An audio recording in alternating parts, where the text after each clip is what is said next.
მოგესალმებით ძვირფასო გულშემატკივრებო, წყალტუბოს საფეხბურთო ცენტრია თქვენს ეკრანებზე.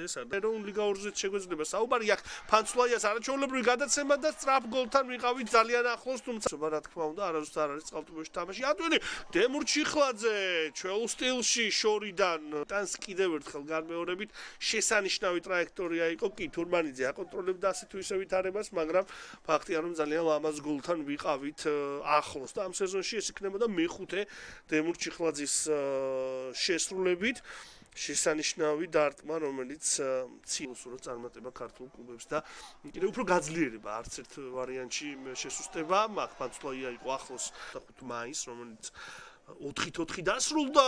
შესანიშნავი შესრულება ლაშა შერგელაშვილის მხრიდან და ჯარიმა, რომელიც სამგურალმა აქცია გოლად ოწოლის მხარეს შევამჩნევდით. აქ კი საოცრად ჩვეულ სტილში ლაშა შერგელაშვილმა პენალტივით შეასრულა ეს ჯარიმა, ჰაერში ბურთმა შეიცვალა მიმართულება და ამ შემთხვევაში უკვე ვეღარ მოახერხა მათე თურმანიძემ თავისი გულის გადარჩენა, არადა შესანიშნავი ბურთები, ურთულესი ბურთები მოიგერია. თურმანიძის ოსტატობა ვნახეთ, ჩიტეიშვილის ჩაწოდების შემდეგ მეორე სართულზე ლევან ხოზრევანიძემ ყველას აჯობა და ამ სეზონში მორიგი გოლის გატანასთან იყო ძალიან ახლოს.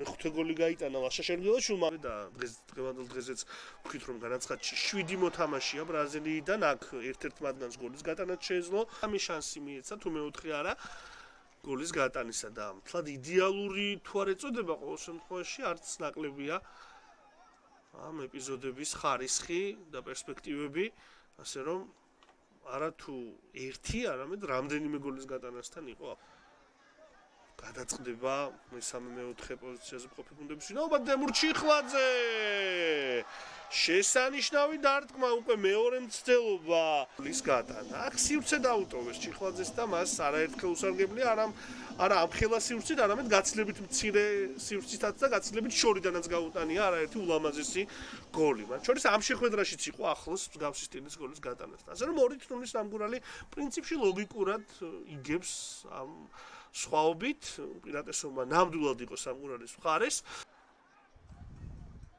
და ძალიან საინტერესო კომბინაციური დღეები გველის ნამდვილად აქ დემურ ჩიხლაძე ცდილობდა დუბლის შესრულებას. მოულოდნელი შედეგებიც კი ფიქსირდებოდა სხვადასხვა შეხვედრაში. რუსთავმა კი საპასუხოდ ძალიან სტაბილურად, ბიზარმიმართულად შედეგიანად ჩაატარა მატჩები. აქ ფანცვლაიას შეეძლო მორიგი გოლის გატანა ამ სეზონში სამგურალის ფორვარდი გატანასთან და აქ ისევ და ისევ მათე თურმანიძე მიმოქმედა ძალიან კარგად. მიუხედავად იმისა, რომ ორი გოლი სებოლინია, არ ვიცი მე რამდენი მომენტი იყო, თლად ნახევარი თუ არა იმ მომენტებისა, რაც სამგურალმა შექმნა. მინიმუმ 1/13 ნამდვილად იყო მისი ბოლო აკორდით, მაგრამ მეტნაკლებად ზოგს საწყის წრეებში აქ კიდევ ერთი ეპიზოდი, ისევ კლაუდიო სებოლინია. აქ აქტიური პრესინგი, რასაც თავის შედეგი მოჰყვა, პასია საჭირო ფანცვლაია. კიდევ ერთი გადაცემა, დარტყმა და გადარჩა აქ ბათუმის დინამოს. და ბუნებრივია სურს მე-17 გოლის გატანა ამ ეპიზოდში იყო ალბათ გარკვეული წამი, სადაც შეიძლებოდა დარტყმა, თუმცა კაფიანიძე მაქსიმალურად შეუშალა ხელი გამოცდილ ფორვარდს, მერე პასი გააკეთა, გაიხსნა, მაგრამ ესეთი საინტერესო განვითარება ყოველ წელს ნამდვილად არ არის. აქ ფანცვლაია მოახერხა მე-17 გოლის გატანა და ბომბარდირთა დავაში 3 და გაიტანა კიდეც გოლი. თითო მატჩის გამოტოვებით აკერხებდა და აკერხებს ფანცვლაია გატანას. ჯერ ზედიზედ გაუტანა კოლხეთს და დინამო თბილისს, მერე ერთი მატჩში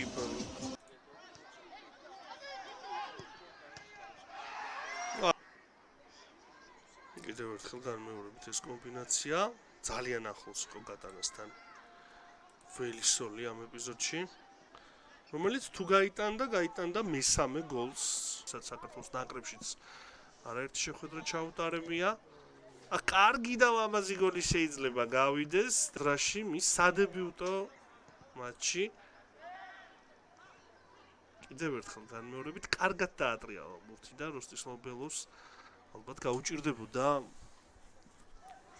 ამ ბურთის მოგერიება. ასე რომ ნაკრებო და საკლუბო წარმატებებს შორის იმედია ამ ზაფხულს დაბალანსდება და კლუბებიც მოახერხებენ წარმატებულ გამოსვლას. კიდევ ერთხელ განმეორებით, ბურთი ამ ეპიზოდში საჯარიმოში ჩააწოდა ჟან კარლოსმა და არ გასჭიროებია ამ ეპიზოდში გოლის გატანა.